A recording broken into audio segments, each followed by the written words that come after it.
아까 윤 박사님이 그 대학에서 강의할 때 어떤 영국서 와서 얘기했던 사람 있잖아요.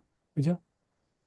올레그 베니시라는 학생인데 그 제 학생이에요. UBC에서 학위하고 이 영국 요크 대학의 이제 사학과 학과장인데 그 주제가 바로 부시도입니다. 부시도. 부시도가 그러니까 지금 김 선생님 말씀하신 대로 그 근대에 들어와서 만들어진 그 허구의 이제 작품이라는 그렇지만 그 허구의 작품이 일본이 이게 이제 전쟁을 거치고 하면서 엄청난 힘을 이제 발휘해서 많은 사람을 사지로 이제 몰고 갔거든요. 이제 그 연구인데 그 사무라이 세상에서 메이지 시대가 됐잖아요. 메이지 시대 됐잖아요. 그런데 그 정권이 사무라이가 몰락한 게 서양의 압력에 의해서 국가를 이제 개방을 하고 하면서 그 무너진 거 아니에요. 미국 압력에 의해서. 까딱 잘못했으면 식민지가 될 수 있었는데 예, 살아남은 거죠. 그래서 메이지 세상이 바뀌고 나서는 그때 분위기가 이 에도 시대 때 사무라이에 대한 그 뭐랄까 분노가 엄청났던 거예요. 그래서 그때 있던 것들을 전부 이제 없애고 새롭게 태어나야 된다는 그런 상황에서 그 사무라이가 가졌던 문화를 이제 파괴를 하기 시작했어요. 그래갖고 그 사람들의 뭐 습관도 버리고 그다음에 그 예전에 사무라이가 갖고 있던 성 있잖아요. 성. 각 도시에 가면 성 있잖아요. 성도 그 막 담도 돌도 뜯어다가 자기 집에 그 담도 쌓고 그 문도 다 뜯어다가 목재로 사용하고 그래서 파괴된 게 엄청 많은 거예요. 그 지금 그 세계유산에도 유명한 오사카에서 저 오카야마로 갈 때 있는 그 히메지라는 도시 있어요. 히메지. 히메지에 그 성이 이제 복원이 돼서 지금은 세계유산인데 그것도 완전히 그야말로 일본말로 보로보로가 됐던 거야. 완전히 그 파괴돼가지고. 예, 그런 상태에서 일본의 그 정권을 잡은 지도자들이 우리가 빨리 서양을 따라잡아가지고 걔네처럼 강한 군대를 만들고 경제를 개발하지 않으면 우리는 서양에 잡혀먹는다고. 그래서 이제 그 시찰단을 보내잖아요. 예, 배우기 위해서. 이제 그럴 때 아까 그 찌다 우메코도 애들은 어릴 때부터 배워가지고 와서 국가공원에 든 데라 6살 먹은 애를 들고 가세요. 그래가지고 미국 가서 떨궈놨어. 거기서 그 사람은 끝까지 남아가지고 박사까지 하고서 일본 와서 대학을 세웠는데 쟤는 여자가 6명을 들고 갔는데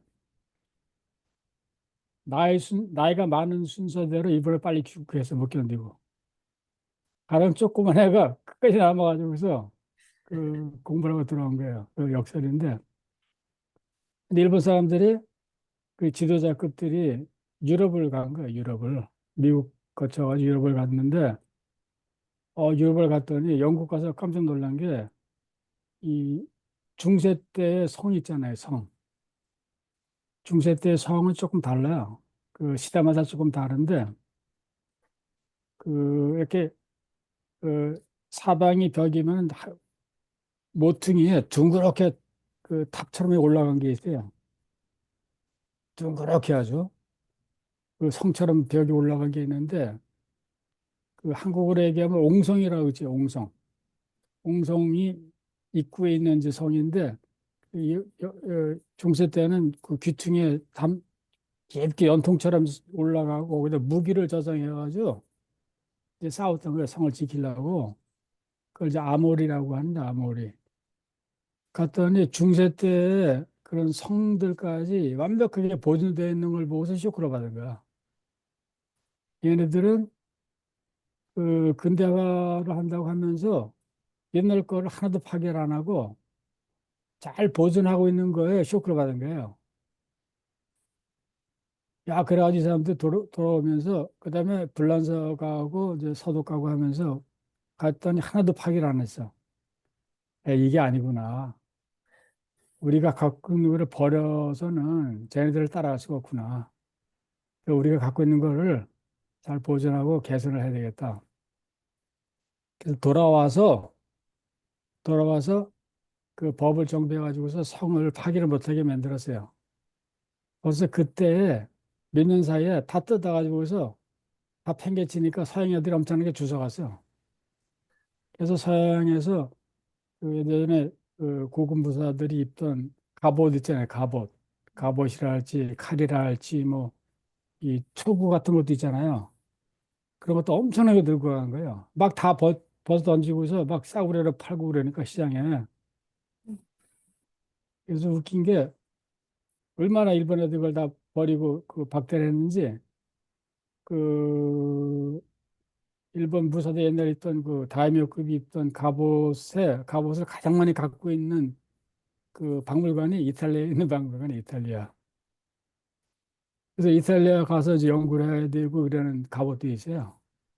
음, 그래서 늦었지만 많이 뺏기고 다 파괴했지만 이래서 안 되겠다 해가지고서 우리 거를 보존해야 되겠다. 그때부터 이제 그 보존하면서 우리 전통을 버려갖고는 우리가 쟤네들 못 따라잡는다. 우리 걸 지키면서 새 것을 얹자. 이제 그렇게 방향전환을 튼 거예요. 이제 그러면서 그 사무라이를 매도할 것이 아니라 이거 어떻게 좀 살려가지고 이 국가의 그 근대화의 공헌이 되게끔 하자 해서 만들기 시작한 게 부시도예요, 부시도. 그래서 부시도 중에서 특히 사람들이 주목한 게 에도 시대 때 17세기부터의 부시도예요. 부시도 말도 그때 만들어졌는데 그 일본은 사무라이들이 행동 양식이 중세 때하고 근세가 달라요. 중세 때는 계속 전쟁이 있잖아요, 전쟁. 그때 그 사무라이들의 행위는 뭐냐면 그 계속 전쟁하고 싸워야 되니까 어떻게든지 상대를 쓰러뜨릴까 하면 집중을 한 거야. 그래서 모략도 쓰고 배신도 아주 밥 먹듯이 하고 자기 상관인데 틈만 보이면 죽이고 그야말로 개판 5분 전인 거야. 거긴 뭐 도덕이고 뭐가 아무것도 없어. 근데 그건 일제 손 안 대고 근세에는 전쟁이 없잖아요, 전쟁이. 전쟁이 없으니까 싸울 필요가 없는 거야. 근데 그때는 사람들이 여기 이제 그 인용했던 그 뭐 야마가스 오코니, 야마모토 그 찌네 도모니 이런 사람들처럼 전쟁이 없으니까 그때 이제 아주 우아한 말들을 하기 시작하는 거야. 충성이 어떻고, 효가 어떻고, 뭐 무사 정신이 어떻고, 이제 그것만을 픽업을 해가지고서 만든 게 이제 부시도인데 그때 그 활약을 했던 사람이 이토노베 이나조, 니토베 이나조라는 사람이 있어요. 서양서도 공부하고 저희 학교 니토베 이나조 그 정원이 있어요. 정원이. 음, 이 사람 와이프가 캐나다 사람이야. 그러고서 이 사람이 사망한 데가 빅토리아에 빅토리아 여기 그 밴쿠버에서 배 타고 건너가서 섬에. 근데 이 사람이 이거를 서양에 이 영어로 된 부시도를 그 써가지고서 그 선전하는데 공을 한 사람이에요. 그 이걸 나이트하고 연관시켜가지고 그다음에 일본에서 이제 아 이게 서양 애들도 이렇게 하니까 우리를 좀 존경하는구나. 우리 거를 버릴 때는 얕잡아 보더니 우리도 이런 것이 있다고 잘 다듬어가지고 보이니까 태도가 달라지는 거야 서양 애들이. 저놈들이 별도 없다고 생각했는데 이제 그게 아닌 거죠. 그죠? 이제 그때부터 많은 사람들이 달라붙어가지고 각종 그 좋은 것들을 뽑아갖고 그야말로 소설을 쓰기 시작한 거예요. 그래서 일본은 원래 그 전통이 이렇다고. 그래가지고 그걸 만들어 놓고서 그 이누에 대치지론이라서 만들어 놓고서 이제 그거를 역으로 일본의 이제 군사들이나 국민들한테 교육을 시키기 시작한 거죠. 우리 원래 전통이 이러니까 너네도 이래야 된다고. 군인은 이래야 된다고. 그러니까 그때부터 전쟁터에 나가서 젊은 애들이 막 뭐, 그냥 자기 몸 안 돌보고 막 싸우다 죽고 난리 친 거죠. 이제 그러다 폭정가 망한 거야. 그러다 한참 잠잠하다가 지금 이제 그 사무라이가 그 일본이 경제가 그 호황을 이루고 이제 막 나갈 때 다시 또 사무라이가 슬금이 일어났어. 경제 부흥하고 하는 것이 사무라이 정신이라고. 그래서 서양에 이제 굉장히 그 어필이 된 거야. 그래서 영화니 뭐 소설이니 만화니 아니면 이런 데로 이제 그 이루어진 거죠. 뭐 그런데요. 그래가지고 그렇게 자기 픽션이라는 거고요. 근데 원래의 사무라이들은 이 일종의 이 칼제비들 아니에요. 여기 신이고 뭐고 없어요. 원래는 싸워서 이겨야 되니까 그런 배경이 있고 그래서 그때 이제 서양에서 엄청나게 물건도 집어가고 그 뒤에 이제 사무라이가 아니메니 뭐 영화니 소설이 많이 이제 선열이 돼가지고 모르는 사람이 없는데 지금도 굉장히 주제로 등장하죠. 그래서 서양에서 많이 가져간 물건도 있고 해가지고 대형 박물관에서 그걸 자기네 거 갖고 있는 것만 해도 엄청난 양이 있어요. 그걸 모아서 글로벌 사무라이 해가지고요. 아까 얘기했던 그 선생이 이제 그 학술 부문을 맡고 대형 박물관의 큐레이터가 그 자기 물건을 이제 담당하고 그래가지고서 그 글로벌 사무라이 해가지고서 특집 그 전시를 내년 내년 봄부터 해요. 내년 봄부터. 그래서 이제 전 세계 학자들을 일본에서 한 명도 저기 초청을 안 하고 한 25명 정도를 해가지고 그 각자 사무라이에 대한 이제 논문 한 편 써가지고 그 특집 그 논문집도 두 집이 나오고요. 영국에서요? 영국 그 브리티시 뮤지엄 대형박물관에서 저도 한 편 이제 썼는데 그런 상태입니다. 그러니까 이 지금 사람들은 여기 편집한 사람들은 이 올레그 베닛이라는 그 학자가 책을 출판하기 이전에 이것들을 모아서 편집했어요. 그래가지고 그야말로 이 사람들은 아직까지 그 19세기에 그 사무라이 뭐 무사도 그런데 저기 소설적인 구성 요건 과정을 거의 제가 볼 때는 좀 무시하고 편집을 한 것 같아요. 음, 지금 허수님 그 설명을 들으면서 이제 많이 자세해졌는데 첨언하자면은 일단 부시도라고 하는 무사도라고 하는 게 19세기 말서부터 새롭게 정립이 되어서 이제 말하자면 일본 문화의 상징으로 이제 상품화되어 가는 음, 같다라는 거 하나 하고 또 하나는 이 부시도라고 하는 게 무사 계급, 사무라이 계급 어떤 특정한 계층이나 계급의 문화죠. 그걸 인정한다고 하더라도 근데 이제 그 이후에 이게 그렇죠. 일본인적인 것 전체를 대표하는 어떤 문화인 것으로 이제 과장되죠. 확장되어지죠.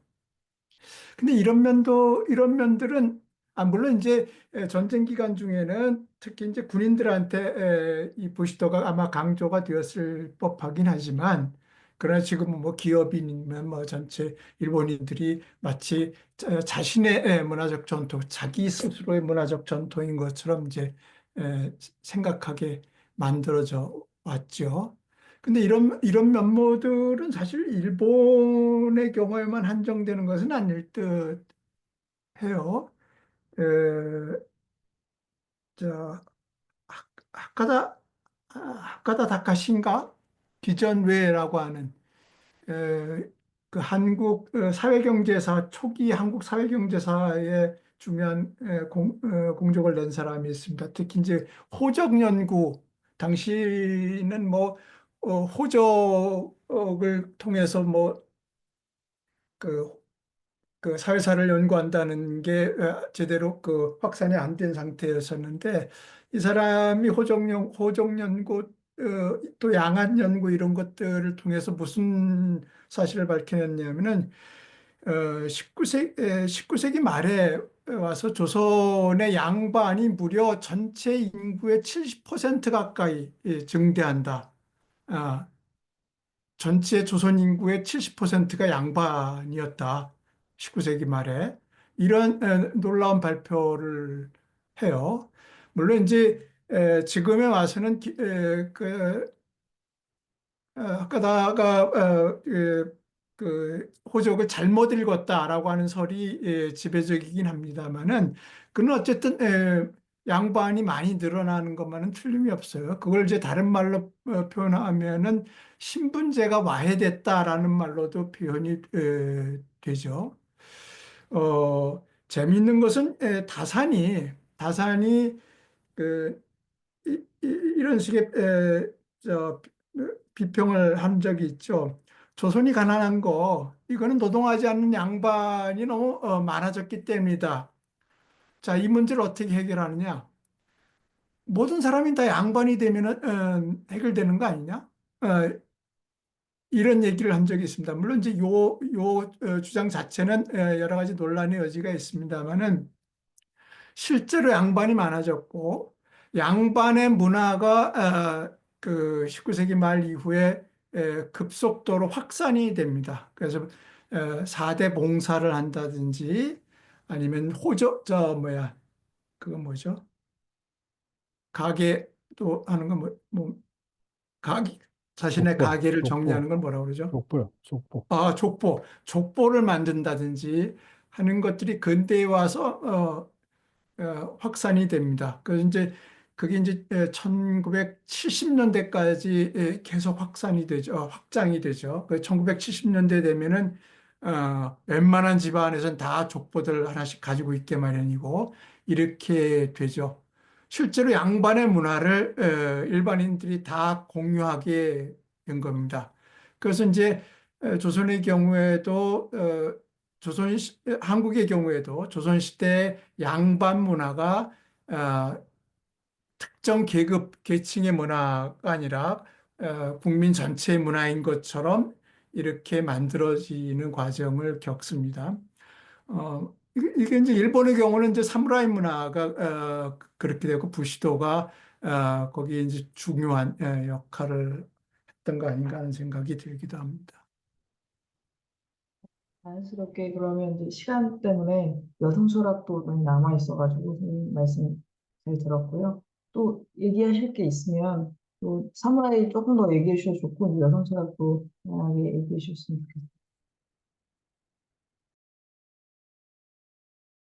좋겠어요. 선생님, 여성 철학에 대해서는 송윤옥 선생님이 좀 저희들한테 말씀해 주시면 너무 음. 고맙겠습니다.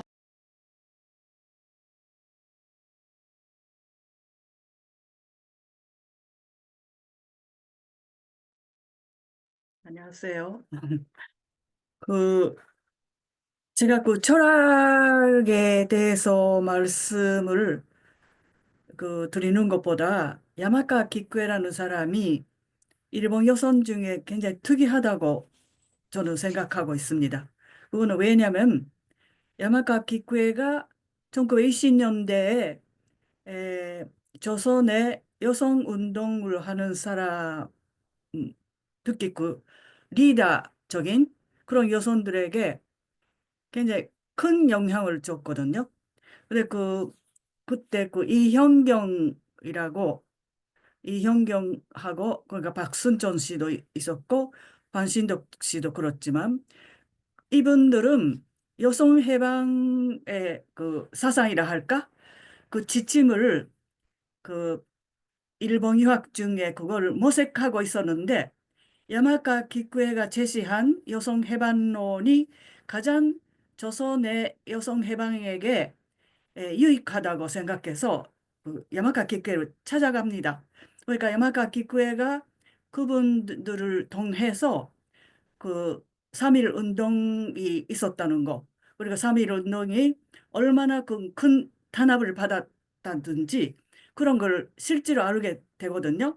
그래서 아까 그 광동 대지진 때에 학살이 있었지만 야마카 기쿠에도 잘못하다가는 자기도 희생이 될 뻔했습니다. 그러니까 그런 면에서도 그 조선인들에 대한 그러니까 연대감이라고 할까 그런 것도 갖고 있었거든요. 그래서 20년대 여성운동 특히 그 근우회의 그 사상을 만들 때 야마카 기쿠에의 에, 그 사상의 구도를 빌려서 만들었습니다. 그래서 그 해방 후에도 환신독들이 미국에 무슨 그 시찰하러 갔다 온 김에 도중에 동경에 들렸다가 그때는 동경에 들릴 수밖에 없었지만 야마가키 기쿠에를 다시 찾아갔거든요. 그러니까 일본 여성으로서 그래도 그 실질적인 유대를 갖고 서로가 교류했던 유일한 사람이라고 볼 수 있습니다. 물론 다른 사람도 있었지만, 근데 그 야마카 기쿠에처럼 그런 그 굵은 유대를 가졌던 사람은 야마카 기쿠에라고 생각하고, 그리고 그때 일본 사회에서 여성 해방이 어떻게 하면 이루어지느냐 하는 구상은 저도 야마카 기쿠에가 가장 그 사회의 구조적인 모순을 짚어봤다고 생각합니다. 네, 이상입니다. 촉새처럼 제가 또 소감. 저는 요번 오늘 이 분야 해당 분야 엄청 재미없었어요. 그래서 다 읽다가 때려쳤는데 난 이 주제 자체가 나한테 흥미를 못 준 게 아니라 이 글의 구성이라고 할까? 이게 도대체 무슨 얘기를 하고 싶은 건지 난 잘 모르겠는데 오늘 윤서님 그 설명을 들으면서 많은 게 구체화 됐습니다. 그래서 이제 이러저런 상이 비로소 많이 만들어졌는데 이 에마카 기쿠에가 오스기 사카에의 부인이었다는 거 이건 매우 중요한 사실이잖아요. 지금 송소님 그 야마카 기쿠에가 당시 그 조선의 성운동가들에게 영향을 많이 줬다고 말씀하셨는데 오스기 사카에야말로 한국의 아나키스트 또 사회주의자들한테 엄청나게 영향을 끼친 사람이죠. 그리고 또 그것뿐만이 아니라 이 야마카 기쿠에의 뭐 이러저런 생애와 사상을 이해하는데 오스기 사카이를 빼놓고 얘기하면 안고 없는 찐빵과 같은 거 아니었을까 싶은 생각이 들어요. 뭔가 핵심을 빠뜨리고 있는 듯한 느낌이 들곤 했었는데 어쨌든 윤 선생님 설명을 들으면서 많은 게 구체화됐습니다. 소감입니다.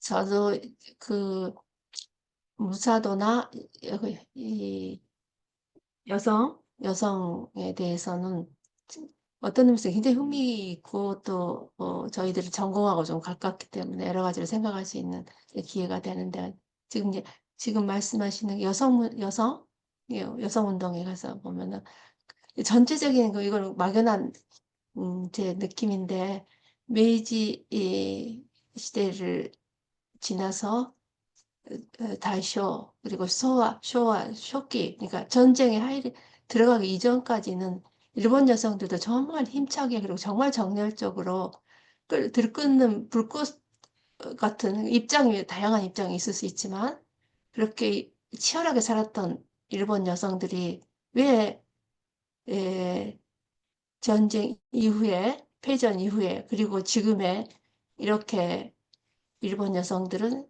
약화되고 말았을까 하는 생각을 하게 됩니다. 그래서 어떤 게 이거를 이렇게 일본 사회에서 여성을 어떤 의미에서 퇴보시키고 그리고 매력이 없어요. 제 관점에서 보면은 뭐 다양한 해석이 있을 수 있지만은 그 아주 치열하게 살았던 그 여성들의 보면 참 매력적이다. 뭐 그렇게 생각을 할 수 있지만 전쟁에 돌입을 하게 되면 굉장히 이제 국가에 참여를 하고 뭐 그런 건 또 다르게 이제 남녀를 불문해서 생각을 해봐야 되겠지만은 한때는 일본 여성들도 정말 치열하게 했는데 왜 그랬을까 하는 생각이 계속해서 의문을 갖고 있습니다.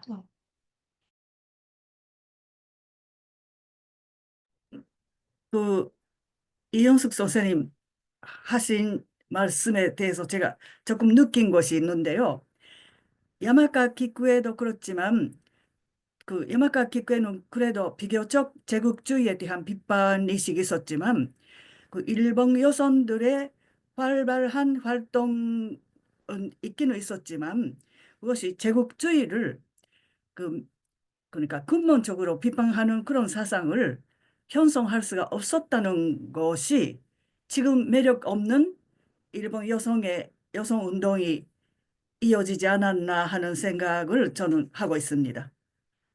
네. 네, 선생님 저도 완전 동감인데 선생님 혹시 기억나시나요? 북경에서 동아시아 여성대회가 있었을 때 일본 페미니스트하고 한국의 여성 운동하는 분들하고 굉장한 그게 있었다고 그렇다 들었습니다. 그래서 그 당시에 지금은 세상을 떠나서 이호재 교수님을 중심으로 했던 여성 뭐 민중운동을 하셨던 분들의 입장은 뭐냐면은 여성운동은 여성운동만으로 조립할 수는 없다. 굉장히 많은 사회적인 문맥, 그리고 조선반도에 있어서는 남북의 문제, 이데올로기의 문제, 계급의 문제, 그거를 포함한 여성운동을 아니면 잘못하면 유한마담의 운동이 되고 만다는 걸로 했는데, 그 당시에 일본이 아마 우에노 치즈코를 중심으로 했을 것 같은데, 우에노 치즈코는 그 민족 문제 뭐 이런 것을 전부 끊어버리고 오직 여성에 그래가지고 굉장한 갈등이 그때 있었다고 들었습니다. 그래서 저도 선생님 말씀에 정말 그 여성운동으로만 존립되지 않고 정말 사회적인 문제, 여러 가지 격차 문제, 불평등 문제를 포함하지 않으면 이거는 정말 어떤 면에서 함정에 빠지기 쉽고 점점점 그 불꽃이 사그라질 수밖에 없고 때로는 오히려 반동적으로 갈 수도 있겠다 하는 생각을 해서 아마 우리 사회의 지금 페미니스트의 문제도 약간 이런 기로에 서 있지 않나 하는 굉장히 다양한 한국의 여성운동이 있지 않습니까? 그래서 그것도 좀 생각을 역사적인 문맥, 사회 전반적인 구조의 문제, 이런 눈을 감고 하는 여성운동은 오히려 극심한 그 증오만 편갈리기만 되지 않나 하는 생각을 하고 있습니다. 네. 저 조금 외람되지만 그럼에도 불구하고 라이초는 매우 매력적이다. 아마 그 미인이라서 그런가? 그런 생각이 들었는데 이 30년대 말에 가면서 군국주의를 용인하는 쪽으로 간다면서요. 그리고 막 정작 전쟁 기간 중에는 농촌에 가서 농사 지으면서 살았다면서요. 교수님 어떻습니까? 저 뭐야 평전을 읽었다니까 농촌으로 가서 살 때에 뭐 자기 변이 따로 없었습니까? 변명이나 뭐 남긴 말이 없습니까? 왜 농촌으로 은둔했는지 그게 은둔이었는지 아니 뭐 다른 어쩔 수 없는 계기가 있었던 건지.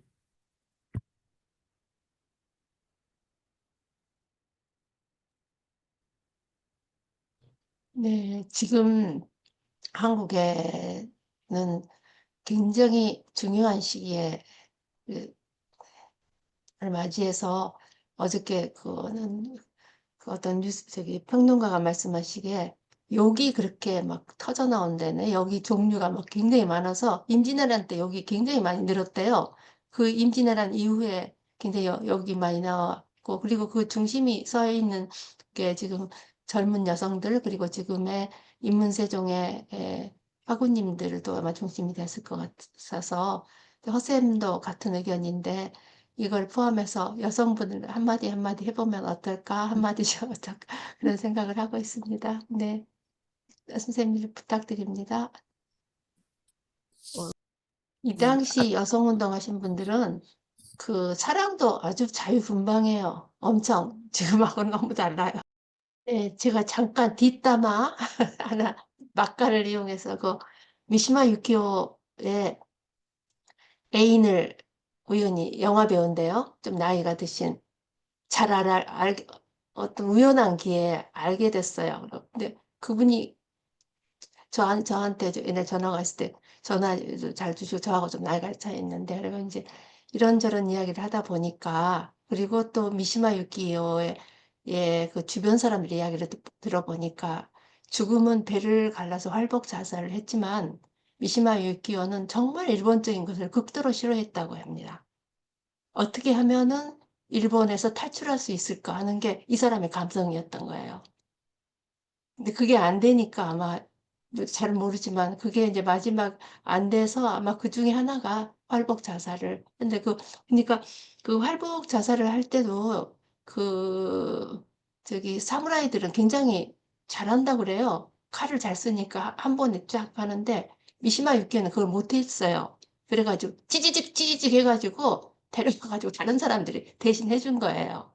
그러니까 굉장히 이 어떤 의미에서 미시마 유키오의 삶과 죽음을 보면은 일그러진 일본의 근대의 한 모습을 보는 것 같은 느낌이 들어요. 극도로 일본을 피하고 싶고 서양을 하고 싶었고 글도 잘 쓰잖아요. 근데 나는 좀 기분이 그래서 미시마 유키오 글은 잘 못 읽겠더라고요.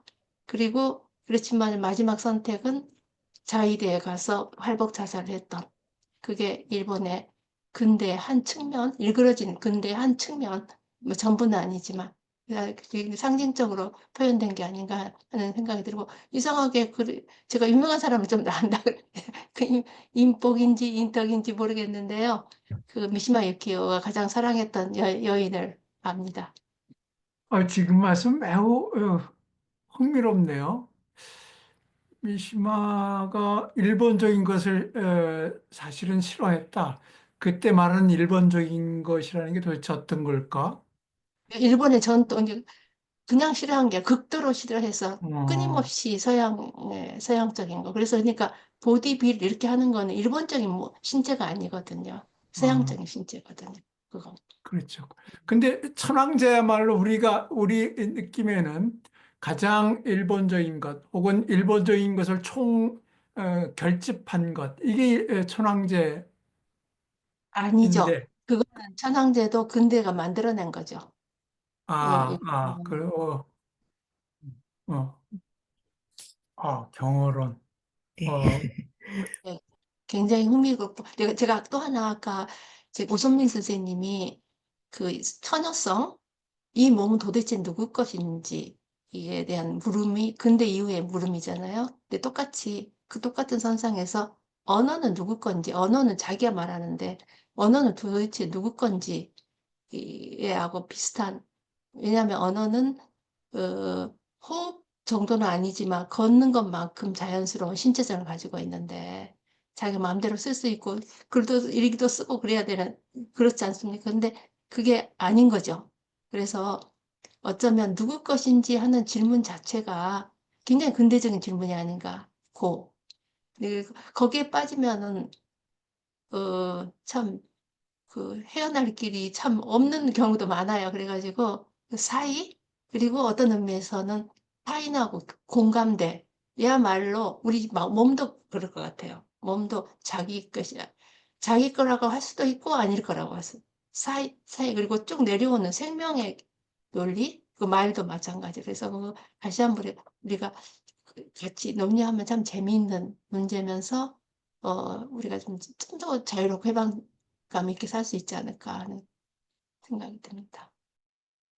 오늘 김혜정 선생님, 이건 매우 중요한 말씀인데, 오선님 경우는 어떻습니까? 아까 누구 것인지 하는 문제를 긍정적인 발견의 차원에서 말씀을 하신 것인지, 아니면 지금 이현수 선생님 말씀하신 것처럼 이제 왜곡된 근대의 산물로서 경계해야 할 어떤 질문으로 생각하신 건지.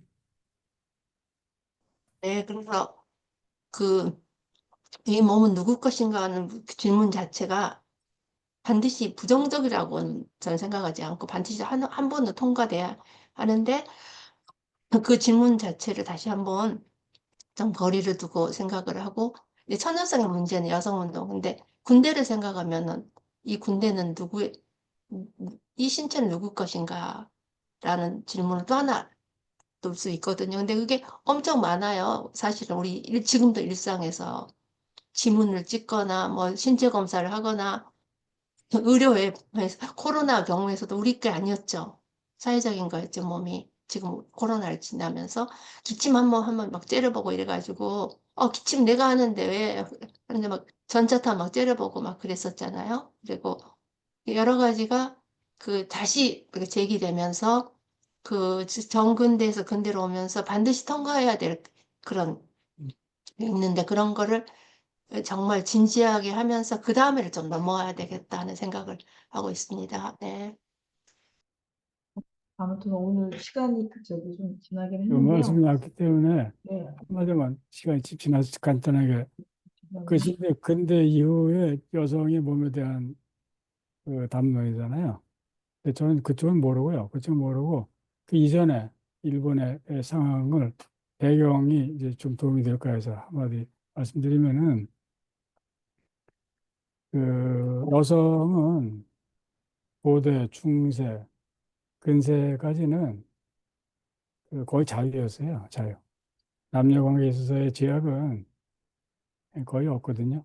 그 아까 겐지 모노가타리를 쓴 무라사키 시키부라는 사람도 자기 남편이 직구만 얘기하면 도지사야. 도지사를 임명받아가지고 저 멀리 가니까 도지사가 남편이 거기 가서 다른 사람하고 사랑에 빠졌어요. 그러니까 그걸 알자마자 너도 그래? 그럼 나도 사랑에 빠진다고 그래가지고 자기도 그 새로운 사랑을 시작해요. 그래서 둘이 임지에서 돌아서 만났는데 전혀 다치지 않고 그냥 자기 갈 길 가요. 그 중세 때의 그 사무라이급의 톱 클래스도 이혼하고 재혼은 뭐 거의 뭐 다반사입니다. 거기에 대해서 어떤 그 저항감이 거의 없어요.